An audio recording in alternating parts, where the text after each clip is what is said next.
কেমন আছো সবাই? আমি প্রিয়া আবার তোমাদের সঙ্গে শেয়ার করছি আমার নতুন আরেকটা ভিডিও। বুধবার দিন সকালটা সত্যি বড় তাড়া থাকে। বুধবার দিনকে আমরা আমাদের জন্য 2 ঘন্টা রাখি, আমাদের নিজের সময় কাটানোর জন্য। সারাদিন শত ব্যস্ততার মধ্যে নিজের জন্য তো সব কিছু ভুলেই যায়।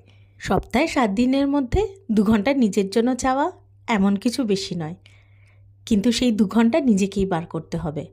অনেক বাধা বিপত্তি আসবে, অনেকের অনেক কাজ থাকবে, অনেক কিছু থাকবে, সংসারের কাজ থাকবে, শরীর ভালো থাকবে না, কিন্তু তার মধ্যে যদি 2 ঘন্টাটা নিজের জন্য রাখতে পারি, কথা দিচ্ছি সপ্তাহের 7 দিনের মন খারাপটা একটু হলেও কম হবে। আমি রেড হ্যান্ড নামক একটা সংস্থার সঙ্গে যুক্ত আছি।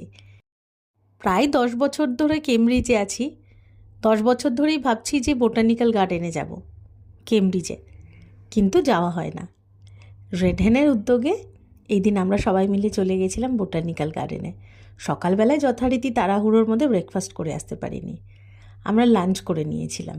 লাঞ্চে সবাই একটা করে কেক খেয়েছিল আর একটা করে ড্রিঙ্কস নিয়েছিল।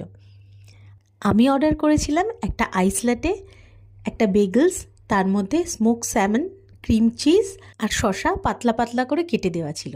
এই বেগলসের সাইজে যাবেন না, এটা দেখতে ছোট হলেও প্রচণ্ড হেভি। এর যে ব্রেডটা, এটা ডোনাটের মতো দেখতে হয়। এর নিজস্ব কোনো টেস্ট নেই, কিন্তু এর পেটেই সব স্টাফিং দিলে খেতে ভালোই লাগে। তারপর টানটান উত্তেজনায় বাড়ি চলে গেলাম। প্রচণ্ড পেট ভরে গেছিল। একটু কলা খেতে চাইছিল, হাফ কলা খেয়ে নিলাম। কলার মধ্যে প্রচুর পরিমাণে সুগার থাকে। একটা বড় গোটা কলা খেলে 2 ইউনিট ইনসুলিন নিতে হয়, সেই জন্য হাফ খেয়ে নিলাম। বিকেলবেলায় একটু গ্রিন টি আর তার সঙ্গে একটু কাজু বাদাম আর চিপস নিয়েছিলাম। এটা আমার একার ছিল না, আমরা 4 জনা মিলে এটা শেয়ার করেছিলাম। আর রাত্রেবেলায় সবাইকে খুব ভালো একটা ডিনার দিয়েছিলাম। সেখানে একটা স্যামন করে নিয়েছিলাম, তার সঙ্গে সতে করা ভেজিটেবল ছিল, আর ছিল কার্ড রাইস। ভিডিওগুলো একে একে সব তোমাদের সঙ্গে শেয়ার করব।